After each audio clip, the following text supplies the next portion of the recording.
আমি ওই লোকটাকে দেখলে আমার মেজাজ খারাপ হয়ে যায়। যেই লোকটা দুনিয়ার কোনো কাজেও লাগে না, আখেরাতের কোনো কাজেও লাগে না। সে দুনিয়ার কোনো কাজেও নাই, আখেরাতের কোনো কাজেও নাই।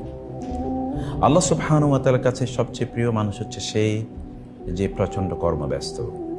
ওমর রাদিয়াল্লাহু তাআলা আনহু তিনি বলতেন, মানুষের তোমার কাছে যে প্রয়োজন, এই জন্য তুমি আল্লাহর শুকর আদায় করো। আল্লাহ সুবহানাহু ওয়া তাআলার শুকর আদায় করো যে লোকদের প্রয়োজন তোমার কাছে আছে। The people come to you in order to fulfill their needs.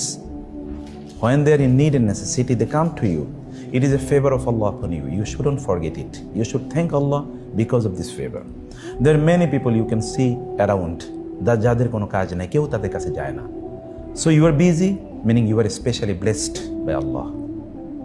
সে কারণে তোমার অন্যের চেয়ে কৃতজ্ঞতা বোধ অনেক বেশি থাকা দরকার। আমার পার্সোনাল জীবনের এক্সপিরিয়েন্স বলি, যেদিন আমার কাজ অনেক বেশি সেদিন আমি অনেক কাজ করতে পারি, যেদিন আমার কাজ কম সেদিন আমি কোনো কাজই হয় না আমার।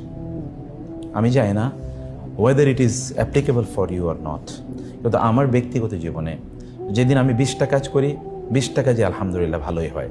যেদিন আমার একটা মাত্র কাজ থাকে ওই কাজটাই হয় না। আপনার ছোট ভাইদেরকে দেখবেন যার কোনো কাজ নাই, শুধুমাত্র পড়াশোনা করে, ওকে কোনো কাজেই দিয়ে আপনি কোনোদিন করতে পারবেন না, বলে আমি খুবই ব্যস্ত। কিন্তু আপনি 10টা কাজ করেন, 10টা কাজে আপনি ভালো করে করেন। অতএব being engaged will increase your productivity. আপনার প্রোডাক্টিভিটিটা বাড়িয়ে দেয় যত বেশি এঙ্গেজড হবেন।